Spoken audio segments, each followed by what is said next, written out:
नमस्कार विद्यार्थी मित्रांनो, ज्ञानप्रभा या आपल्या एज्युकेशनल प्लॅटफॉर्मवर तुमचं सर्वांचं पुन्हा एकदा स्वागत. मित्रांनो, आज आपण एक इंटरेस्टिंग टॉपिक पाहणार आहोत. टॉपिकचं नाव आहे पाण्याचे असंगत आचरण. पाण्याचे असंगत आचरण. बघा, टॉपिकला सुरुवात करण्या अगोदर मित्रांनो, आपण एक गोष्ट डिस्कस करूया. तुम्हाला एक प्रश्न विचारतो.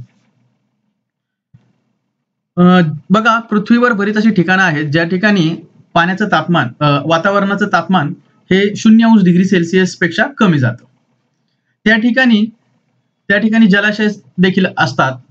समुद्र असेल किंवा तळी असतील किंवा नद्या असतील. त्या जलाशयांमध्ये जीवसृष्टी ऑब्विसली असते. मग जर मित्रांनो 0°C पाण्याचा जर बर्फ होत असेल तर या जलाशयामध्ये असणाऱ्या पाण्याचा सुद्धा बर्फ होणार. बरोबर आहे. मग अशा बर्फामध्ये ही सजीवसृष्टी कशी काय जिवंत राहते, कशी काय सर्व्हाइव्ह करते? मित्रांनो, त्याचं कारण आहे आपला आजचा टॉपिक, पाण्याचे असंगत आचरण. बघा मित्रांनो, नॉर्मली काय असतं बरं का, नॉर्मली एखादा पदार्थ आहे तर त्याला आपण उष्णता दिली तर काय होतं, त्याच्या आकारमानामध्ये, त्याच्या घनतेमध्ये काय बदल होतो? नॉर्मल कंडिशन मध्ये जर एखादा पदार्थ असेल तर त्याचं आकारमान वाढतं आणि त्याची घनता कमी होते. हे झालं नॉर्मल कंडिशन मध्ये. म्हणजेच बघा, एखादा धातूचा गोळा घेतला आपण आणि त्याला हीट केलं, म्हणजे त्याचं टेम्परेचर आपण वाढवलं, तर त्या धातूच्या गोळ्याचा आकार थोडासा वाढतो, कारण तो धातूचा गोळा प्रसरण पावतो म्हणजे काय, की त्याचं आकारमान वाढतं. बरोबर, आकारमान वाढतो आणि त्याची डेन्सिटी, त्याची घनता कमी होते. लक्षात आलं? म्हणजे नॉर्मल कंडिशन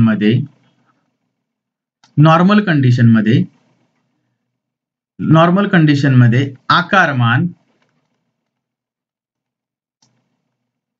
टेम्परेचर वाढवल्यानंतर काय होतं, वाढतं. बरोबर. आणि त्याची जी घनता आहे ती कमी होते. बरोबर. हा झाला नॉर्मल कंडिशन मधला नियम, म्हणजे वैज्ञानिक नियम झाला. ठीक आहे, ही फॅक्ट आहे. परंतु पाण्याच्या बाबतीत काय होतं माहितीये का? पाण्याच्या बाबतीत 0°C ते 4°C या रेंजमध्ये पाण्याच्या बाबतीत थोडंच या कंडिशनला पाणी विसंगत वागतं. म्हणजे काय, ज्या वेळेस आपण 0°C ते 4°C पाण्याचं तापमान वाढवू, त्यावेळेस पाण्याचं आकारमान कमी होतं. वाढायला पाहिजे, जनरली वाढायला पाहिजे, पण कमी होतं आणि घनता जी आहे पाण्याची ती वाढते. बरं का. आणि 4°C ला पाण्याची घनता मॅक्सिमम असते. आलं लक्षात? 4°C ला पाण्याची घनता, हा पॉइंट लक्षात ठेवा. 4°C ला पाण्याची घनता मॅक्सिमम असते.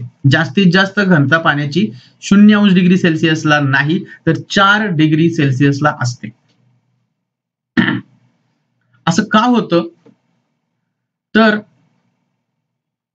याचं कारण आणखीनही शास्त्रज्ञांना क्लिअरली म्हणजे समजलेलं नाहीये किंवा कोण प्रूव्ह करू शकलं नाही. पण हायड्रोजन बॉन्डिंग पाण्याच्या मॉलिक्युल्स मध्ये, आपापसांमध्ये जे हायड्रोजन बॉन्डिंग होतं, त्यामुळे हे पाण्याचं असंगत आचरण घडतं, असं तर्क शास्त्रज्ञांनी मांडलेला आहे. लक्षात आलं? असंगत का म्हटलंय? कारण नॉर्मल बिहेवियर पेक्षा पाणी थोडंसं वेगळं बिहेव करतं. कुठे? 0° ते 4°C या रेंज मध्येच बरं का. 4°C पुढे पाणी नॉर्मलच बिहेव करतं. म्हणजे 4°C पुढे जर आपण पाण्याचं तापमान वाढवलं तर आकारमान वाढणार, घनता कमी होणार. हे बिहेवियर नॉर्मल बिहेवियर आहे. पण 0 ते 4 लक्षात घ्या, 0 ते 4 डिग्री सेल्सिअस पर्यंत पाणी त्या नॉर्मल कंडिशन पेक्षा वेगळं वागतं, आकारमान वाढतं आणि घनता कमी होते. हे झालं पाण्याचं असंगत आचरण. लक्षात आलं? बघा, जर आपण ग्राफिकली याचं रिप्रेझेंटेशन केलं, 1 kg म्हणजे 1000 सेंटीमीटर क्यूब एवढं आपण पाणी घेतलं, एवढ्या व्हॉल्यूमचं आपण पाणी घेतलं आणि त्याला आपण टेम्परेचर त्याचं वाढवलं, 0 पासून 10 पर्यंत वाढवलं, तर असा ग्राफ मिळेल आपल्याला. तर नेमकं काय बघा, एक्स ऍक्सिस वर आपण तापमान घेतलं, तापमानाच्या नोंदी एक्स ऍक्सिस वर केल्या आणि वाय ऍक्सिस वर आपण त्याचं आकारमान घेतलं सेंटीमीटर क्यूब मध्ये.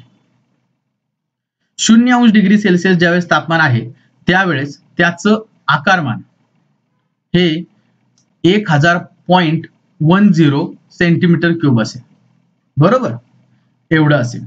आणि जसं जसं आपण त्याचं टेम्परेचर 4 डिग्री सेल्सिअस पर्यंत वाढवत जाऊ, 1, 2, 3 आणि 4, बरोबर, तसं तसं नॉर्मल कंडिशन मध्ये होतं काय झालं पाहिजे, आकारमान वाढलं पाहिजे. परंतु या ठिकाणी आकारमान कमी होते, 4 डिग्री सेल्सिअसला आकारमान कमी होतंय आणि घनता वाढते. म्हणजे काय मित्रांनो, 4 डिग्री सेल्सिअस 4 डिग्री सेल्सिअसला पाण्याचे 4 डिग्री सेल्सिअसला पाण्याची घनता मॅक्सिमम असते आणि त्याचं आकारमान हे मिनिमम असतं, बरोबर. या गोष्टी लक्षात घ्या, घनता मॅक्सिमम, आकारमान मिनिमम असतं. बघा, पुन्हा ज्यावेळेस आपण 5 डिग्री सेल्सिअस तापमान करू त्यावेळेस आकारमानात वाढण्यास सुरुवात झाली. 5 ला 4 पेक्षा जास्त आकारमान, म्हणजे या पद्धतीने पुढे वाढत जाईल. मग पुढे जसं जसं आणखी टेम्परेचर वाढवलं तर आणखी आकारमान वाढवलं. फक्त आपला असंगत आचरण हा मुद्दा फक्त कुठे आढळतो तर 0 डिग्री सेल्सिअस ते 4 डिग्री सेल्सिअस या रेंजमध्ये पाणी नॉर्मल बिहेव करत नाही, तर ते ॲबनॉर्मल बिहेव करतं. म्हणूनच त्याच्या या कॅरेक्टरिस्टिकला पाण्याचे असंगत आचरण असं म्हणतात.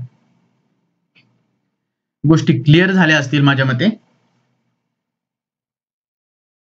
बघा, पाण्याचे असंगत आचरण अभ्यास करायचा असेल, त्याचा म्हणजे प्रूव्ह करायचा असेल तर एक एक्सपेरिमेंट आहे. होपचं उपकरण, अशा पद्धतीचं आकृतीत दाखवल्याप्रमाणे होपचं उपकरण जे पाण्याचं असंगत आचरण अभ्यासण्यासाठी शास्त्रज्ञाने बनवलेलं आहे. त्यामध्ये बघा, हा पाण्याचा कंटेनर आहे, उभा कंटेनर आहे, याच्यामध्ये पाणी आणि त्याच्या मध्ये हे दुसरं एक कंटेनर आहे आणि त्या कंटेनर मध्ये त्याच्या भोवताली आहे, म्हणजे सर्क्युलर कंटेनरच्या भोवती आणखी एक सर्क्युलर कंटेनर आहे ज्याच्यामध्ये काय आहे, गोठण मिश्रण म्हणजे काय, म्हणजे मीठ आणि बर्फ, हे आहे गोठण मिश्रण. मीठ आणि बर्फ अजून कुठे वापरतात बघा, तुम्ही पाहिला असेल, कुल्फी बघितली तुम्ही, कुल्फीची बनवताना त्या कुल्फी बनवण्यासाठी कुल्फीचा साचा हा या मीठ आणि बर्फ या मिश्रणात ठेवला जातो. त्यामुळे 0°C पेक्षा पण त्या गोष्टीचं तापमान जातं. म्हणजे हे गोठण मिश्रणाचं तापमान हे 0°C पेक्षा कमी असतं. तर मित्रांनो, इथं आपल्याला असा जो ॲपॅरेटस दिलाय त्याला होपचं उपकरण म्हणतात. या ठिकाणी जे गोठण मिश्रण आहे त्याच्या खालच्या बाजूला T1 टेम्परेचर थर्मोमीटर दिलाय आणि T2 हा एक वरच्या बाजूला T2 नावाचा थर्मोमीटर दिलाय. म्हणजे 2 थर्मोमीटर आपण जोडलेत बघा, T1 आणि T2. तर मित्रांनो, मग काय केलं, त्यात पाणी भरलं, गोठण मिश्रण ठेवलं आणि त्यानंतर दोन्ही तापमापक जे आहेत, थर्मोमीटर जे लावलेत गोठण मिश्रणाच्या वरती आणि गोठण मिश्रणाच्या खाली, तर त्या दोन्ही थर्मोमीटरची रीडिंग्स घेतले. कंटिन्युअस रीडिंग घेत गेलो, तर त्या रीडिंग्स मध्ये टेम्परेचर मध्ये काय बदल झाला त्याचं ऑब्झर्वेशन मांडत गेलो. तेव्हा पहिल्यांदा बघा, जो गोठण मिश्रणाच्या खाली जो थर्मोमीटर दिलाय T1 त्याचं टेम्परेचर पहिल्यांदा ड्रॉप व्हायला सुरुवात होते आणि त्याचं टेम्परेचर 4°C पर्यंत ड्रॉप होतं. आणि त्यानंतर जो गोठण मिश्रणाच्या वरती थर्मोमीटर आहे त्याचं टेम्परेचर ड्रॉप व्हायला सुरुवात होतं आणि तो पण 4°C पर्यंत येतो.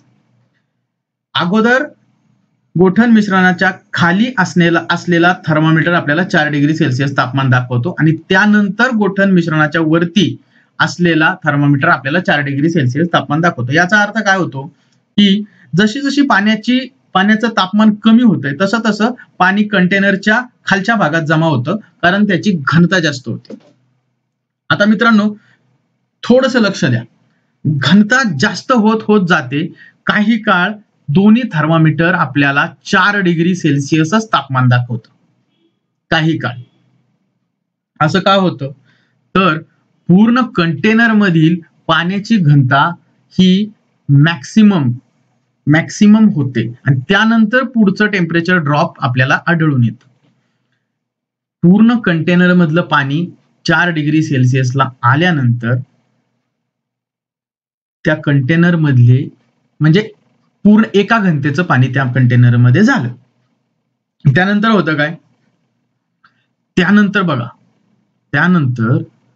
आपल्याला जो आपला थर्मामीटर T2 आहे, जो गोठण मिश्रणाच्या वरती आहे, तो आपल्याला 4° पासून पुन्हा 0°C पर्यंत जातो. पहिल्यांदा तो जातो आणि हा 4°C वरच राहतो. आलं लक्षात. आणि याच्या नंतर मग हा पण 0°C पर्यंत येईल आणि हा पण 0°C मध्ये येईल. कंटेनर मधील पाण्याचा बर्फ होईल. लक्षात काय आलं मित्रांनो, याच्यावरून आपल्याला ज्या वेळेस 4°C तापमान असतं त्यावेळेस पाण्याची घनता काय होते, वाढते. पाण्याची घनता वाढते म्हणून तर पाणी तळाशी जमा होतं ना. तळाशी जमा होत जातं. पूर्ण कंटेनर भरलं 4°C ने, म्हणजे मॅक्सिमम घनता झाल्यानंतर नेक्स्ट टेम्परेचर ड्रॉप आपल्याला पाहायला मिळतं. ते पण वरच्या भागातून, कारण ज्या पाण्याची घनता जास्त आहे तर ते पाणी खालीच राहणार.